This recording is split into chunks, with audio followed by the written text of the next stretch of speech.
main focus point today is about Gen X and how those in this generation face unique retirement challenges that many in older cohorts, boomer generation, as well as younger cohorts, millennials and Gen Z, they don't really have. Now, the first is there are 64 million people in this generation between ages about 45 and 60.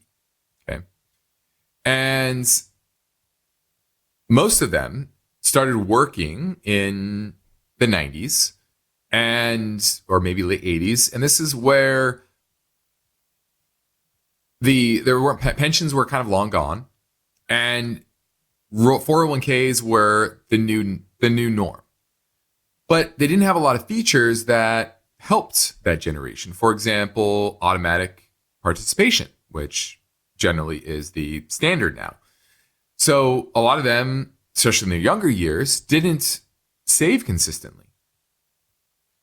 They were busy living their young, fun lives and didn't think retirement was a priority, and didn't have those features that automatically opted them into these programs.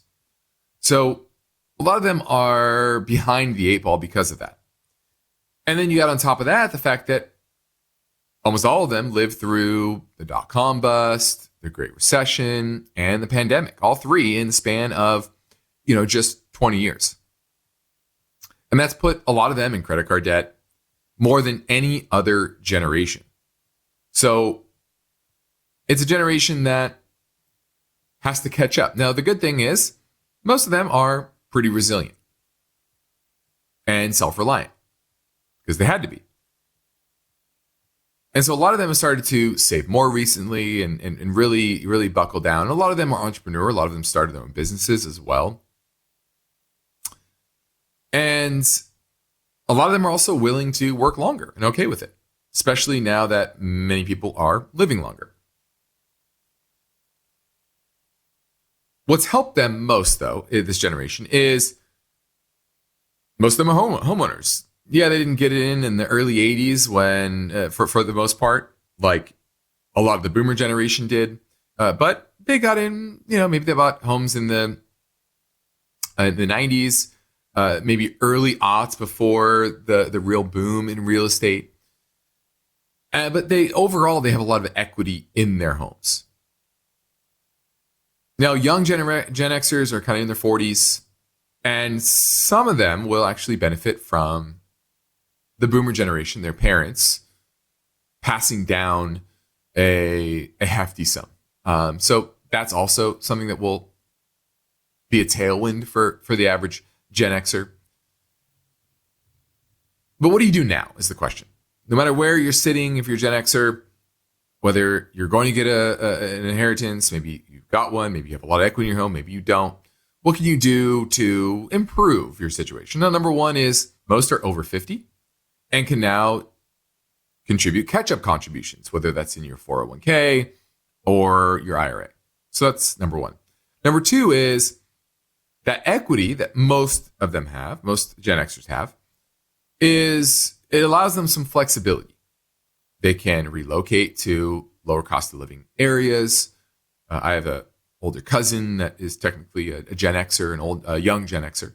And he was lucky enough to move from Southern California, moved to Idaho right before the pandemic and kind of caught it at the right time, but to a lower cost of living state.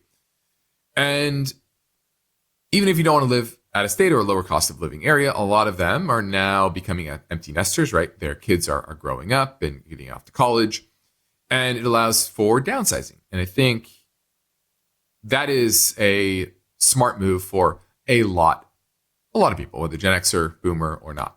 There's just a lot of equity in homes, especially the more expensive homes, and you can really unlock the earnings potential, income potential of that money, and get into a home that, maybe doesn't have the nostalgia that current home has, but certainly has enough size and amenities and maybe location that fits a lifestyle of somebody that is maybe approaching retirement or in retirement. And I think that's something everyone should probably look at.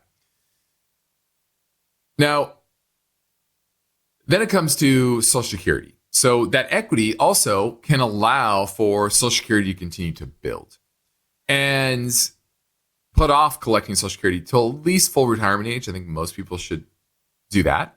And maybe even all the way till 70. Depends on everyone's situation. This is where planning comes in, and an advisor like us, or hopefully a fiduciary, whoever you're working with, can kind of dial this plan in. It's something we do for our clients, not just the investment side, but also Roth conversions and Social Security planning and downsizing a home, modeling that out, et cetera. It's something that every advisor should be able to help their clients with. Okay, so this is a very important piece that a lot of Gen Xers maybe not worrying about right now, but quickly approaching that potential of taking Social Security. And I think lastly, it's really about not just running the numbers, but visualizing a plan, visualizing a lifestyle that will make you happy in retirement. Again, it's not just about the numbers, it's qualitative factors, your connection to friends and family and community, all of that, and putting that down either in words or in pictures and shooting for that particular lifestyle. And so I think that's the last step in the retirement planning that I think everybody should think about.